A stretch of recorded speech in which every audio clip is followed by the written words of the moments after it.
This is the day the Lord has made. Let us rejoice and be glad in it. This is the Journey Step-by-Step Christian Podcast, and I'm your host, Karen Beach. 2020, what a strange year it's been. And we're only just over halfway through it. Now, if we were on Sesame Street, we could say that this year, 2020, is brought to you by the letters WTF. What the fudge? Fudge. This is a Christian show. So let's look at the year so far from a U.S. perspective and a little bit from a Karen perspective. In January, we ushered in the year optimistically. What will 2020 hold, we asked. And to be perfectly honest and the full disclosure, I think everything that's going on might be my fault because I should have eaten some black-eyed peas on New Year's Day. I didn't. I digress. Let's keep going. By the end of the month, there was this virus, probably middle of January. There was a virus spreading through China. In February, it had gotten to Europe and Italy was on complete lockdown. Now, personally, I wasn't on lockdown, but I was sick and tired of being overweight and tired. So I joined Weight Watchers. Now, in March, in the U.S., we were all worried. Things started closing, and I lost my contract job thanks to this virus. In April, we went into quarantine, and in North Carolina, we stayed there until mid-May. Now, when summer started in June, all the fun that we thought we were going to have was just that, a thought. Now, I did get my hair done. I did go out to dinner a couple times. And my kickboxing class in South Carolina reopened. So I'm there twice a week. Thank God. This quarantine has been hell for a super extrovert. Now, I didn't get to go home to Cleveland like I planned to this summer. And our family reunion on my mom's side didn't happen. And then over the weekend here in North Carolina, we had an earthquake in North Carolina. I lived in LA for 2 years and left without experiencing an earthquake. And then I experienced a 5.1 quake here in North Carolina. Incredible. Luckily, when all of this quarantine started, I made a decision. I made a promise to myself that I would come out of this COVID mess better than I was when I went in. I would come out when it ended better than I was when it started. Specifically, I was looking at my weight, my fitness, and my faith. As I record this podcast, I'm 42 pounds down. I'm exercising. I've actually made it a habit, and I'm exercising 5 to 6 days a week. But more importantly, my faith has grown by leaps and bounds. I have learned so much with my daily devotionals and my Bible reading. My life group meets via Zoom, and that has been a huge help too. I've started watching videos daily, so I do a video devotional through Right Now Media. And I also got a Scribe Bible journal that has really helped me kind of clarify my thoughts and get them on paper. I can tell you that it has been absolutely amazing to see my relationship with the Lord blossom. Now, I'm still unemployed, But I'm not stressed or worried. I actually have peace. This is that peace that the Bible talks about, the peace that goes beyond understanding that only God can give you. I've experienced that peace, and it is incredible. So I wanted to get that out of the way before I get back into the podcast. And this podcast, The Journey Step by Step, is uploaded on the second and fourth Wednesdays of the month. But over at my website, journey-podcast.com, if you don't get the hyphen, you're going to somebody else's site. On my site, Journey-podcast, a new blog post goes up every Sunday. journey-podcast.com. And on this coming Sunday, I have a blog about the prodigal son. I'm starting a series where I'm looking at how relevant the Bible is for all of us now, right now, even in the craziness that is 2020. While our technology has changed, people haven't. And I think you'll find that you can often see a bit of yourself in many of the biblical characters. So I want to read a blog that I wrote on the prodigal son and see if you can see yourself as either the father, the son, or the brother. Those are the three principles.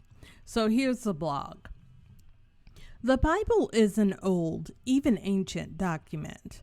Atheists and non-Christians alike are quick to point out how old that document is.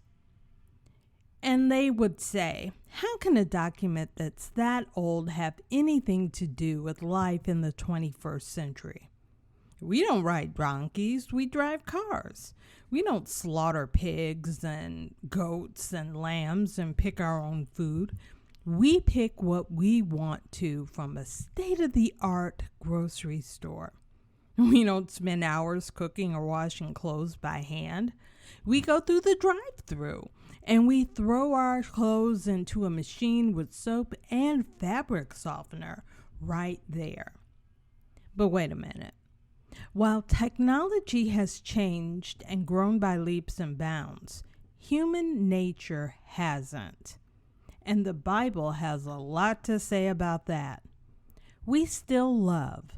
We still get angry and jealous. We still grieve the death of a loved one.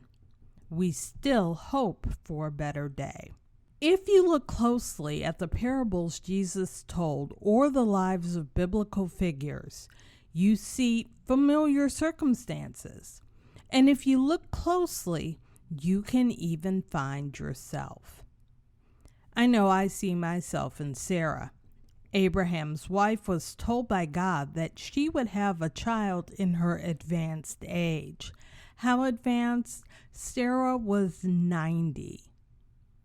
So the Bible says in Genesis 18:12, therefore Sarah laughed within herself, saying, after I am waxed old, shall I have pleasure, my Lord, being so old also? Well, at least she had a husband. I'm 51, childless, and never been close to marriage. Yet I have a strong desire for a family of my own. I'm tempted, like Sarah, to laugh at the thought of having those things at this point in my life. And like Sarah, Sarah disguised her pain and her disbelief behind laughter. Yet God fulfilled his promise. I'm liable to laugh, but I need to trust that he will fulfill my promise. We can find ourselves throughout the Bible if we look. I'm going to read the Prodigal Son from the English Standard Version, the version without the those and the thys and the yays. And it's a little bit clearer to me, and hopefully it will be to you. So this is the story of the prodigal son. And he said, there was a man who had 2 sons, and the younger of them said to his father, Father, give me the share of property that is coming to me." And the father divided his property between them. Not many days later, the younger son gathered all that he had and took a journey into a far country. And there he squandered his property in reckless living. And when he had spent everything, a severe famine arose in that country, and he began to be in need. So he went and hired himself out to one of the citizens of that country, who sent him into his field to feed pigs. And he was longing to be fed with the pods that the pigs ate, but no one gave him anything. But when he came to himself, he said, "How many of my father's hired servants have more than enough bread? But I perish with hunger. I will arise and go to my father, and I will say to him, 'Father, I have sinned against heaven and before you. I am no longer worthy to be called your son. Treat me as one of your hired servants.' And he arose and came to his father. But while he was still a long way off, his father saw him and felt compassion, and ran and embraced him and kissed him. And the son said to him, 'Father, I have sinned against heaven and before you. I am no longer worthy to be called your son.' But the father said to his servants, 'Bring quickly the best robe and put it on him, and put a ring on his hand and shoes on his feet, and bring the fattened calf and kill it, and let us eat and celebrate. For this my son was dead and is alive again. He was lost and is found.' And they began to celebrate. Now his older son was in the field, and as he came and drew near to the house, he heard music and dancing. And he called one of the servants and asked what these things meant. And the servant said to him, 'Your brother has come, and your father has killed the fattened calf, because he has received him back safe and sound.' But the brother was angry and refused to go in. His father came out and entreated him. But he answered his father, 'Look, these many years I have served you, and I have never disobeyed your command. Yet you never gave me a young goat that I might celebrate with my friends.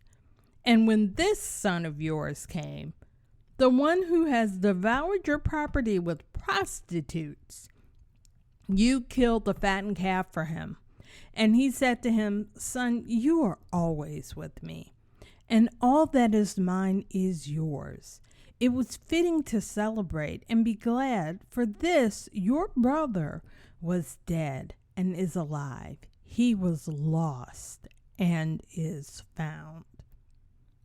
Now, there are three significant people in the story of the prodigal son: the father, the brother, and of course, the son.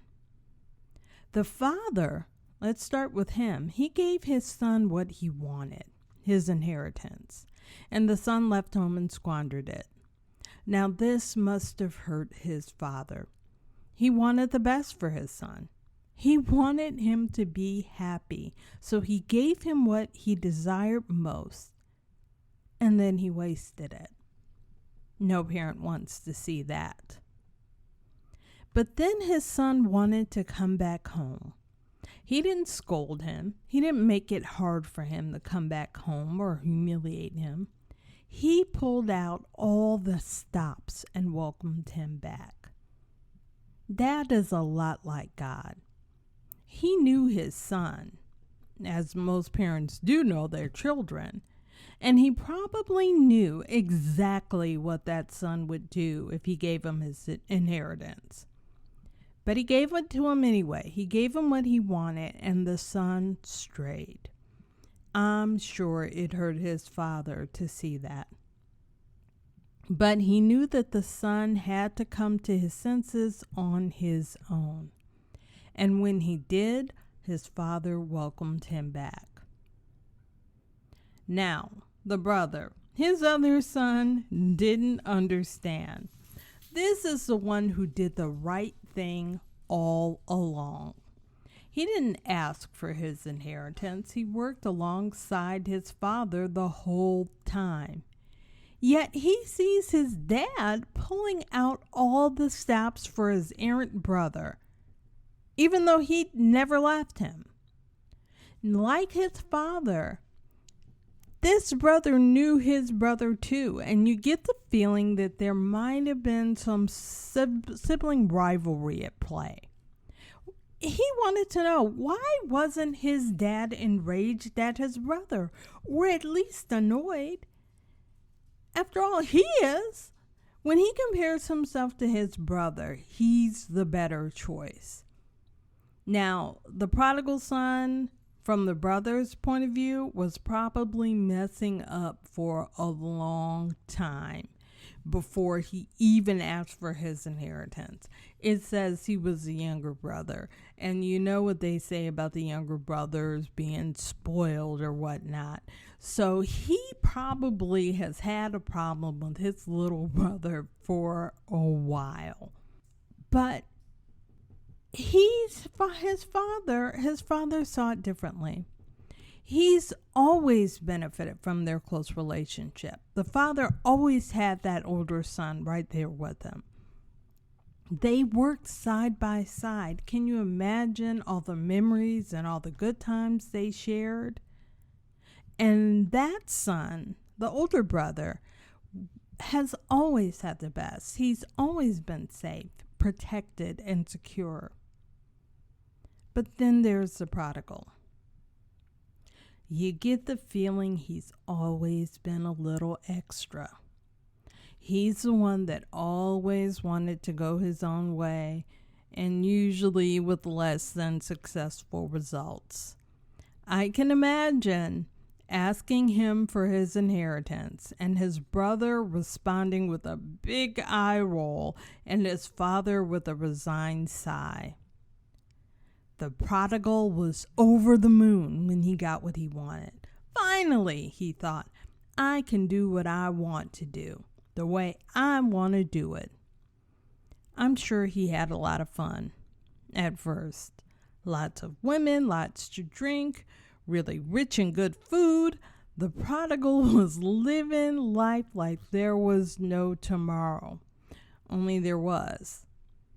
His money ran out, and all of his new friends ran with it. He was alone. As my mother used to say, friends are always there when you get into trouble, but they disappear when it's time to get out of trouble. He had nowhere to go. Hat in hand, he hired himself out and ended up feeding the pigs. The pigs! Not only did he have to feed the pigs, but those pigs, those dirty pigs, were eating better than he was. Imagine what he must have been thinking. Here is a stranger in a strange land. He's alone, he's hungry, but you know what? Daddy isn't. Brother isn't. I'm sure he regretted some of his earlier choices, and as he sat there feeding the pigs their slop, he began to appreciate the life he once had. He probably even missed his goody two-shoes brother. Home wasn't so bad after all, he thought. In fact, he realized home was pretty good. He was cared for. He was provided for. And most of all, he was loved. Now, he didn't know how his dad would respond to see him back, broken and broke. His brother, he knew, would definitely be the one to say that he told him so. But even if he worked as one of his dad's hired hands, one of his dad's servants, he wouldn't be envying the slop he was feeding to the pigs. So he decided to go home and deal with whatever would happen. Because after all, it would be better than what he had. When his dad saw him in the distance, he immediately recognized him. Dad had to be worried about his son. What was he doing? Was he okay? Was he safe? Was he lonely? What was going on? Now here he was, a little worse for wear, but he was home. It was time to celebrate. He ran out and embraced him. Imagine that big hug. His son was back. No more sleepless nights. He was okay. And imagine the son not quite knowing what to expect, but being greeted with love and relief. He told his dad he didn't expect to be treated as he was before. After all, he wasn't worthy. But Dad was having none of that. He killed the fattened calf and planned a sumptuous celebration. Now his brother, who was working, didn't know what was going on. When he found out, he was not happy. No goat or calf was ever killed for him. But this kid, this little brother, squanders his money on prostitutes and drinking. And he gets all of this? Why? His father explained, "Son, you are always with me, and all that is mine is yours. It is fitting to celebrate and be glad, for your brother was dead and is alive. He was lost and is found." And that is the end of the story. It's in Luke chapter 15. But here's what I like to think happened next. They had a great celebration with that fatted calf. The brothers reconcile and work together. The three men, father and both of his sons, have reinvigorated relationships. Dad has his son back. The brothers have each other, and although they got on each other's nerves, they're brothers. So everywhere you turn now that that son has returned, there is love. God, our Father, is a lot like the father of the prodigal son. The father gave his son what he asked for, even though he knew how it was going to turn out. Sometimes God gives us what he wants, even though he knows exactly how it will turn out. And like the prodigal father, our heavenly Father watches over us. He watches us live in sin with a breaking heart. And he's just as glad when we return to him, rejoicing that we were lost, but now we're found.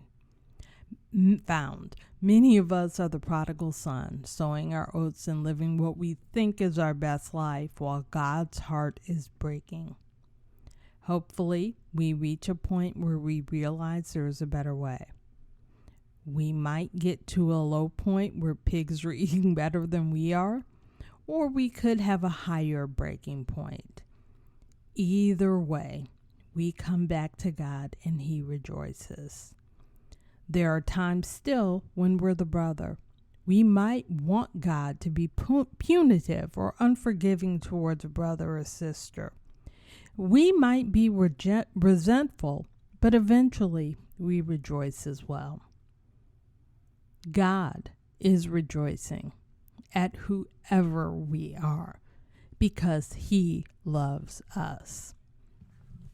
So that's the first blog in my series about finding ourselves in biblical characters. Hope you enjoyed it. I enjoyed writing it and reading it. Hope you enjoyed listening to it. So in a couple more weeks, we'll be back with a great interview, a great discussion, and we'll talk then about the next steps in our journey. And again, I use the Scribe the Scribe Biblical Journal. I've used the Bible app from YouVersion. I've used the Right Now Media app to help me in my journey to get closer to Jesus. And those are available. And did I mention Right Now and YouVersion are free? and to pay for the scribe journal, but it was worth it. So worth it that I actually bought another one because they last for 60 days. But that's what has helped me kind of stay on the path during this crazy time. That Scribe Bible Journal, the Right Now Media devotionals, and my YouVersion Bible app. So all of those are available. You can find them anywhere. You can find them online. I found the Scribe Bible Journal through Facebook, but Google it.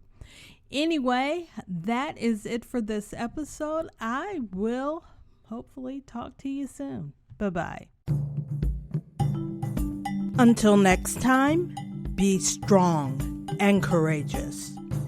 Do not be afraid or discouraged, for the Lord your God will be with you wherever you go.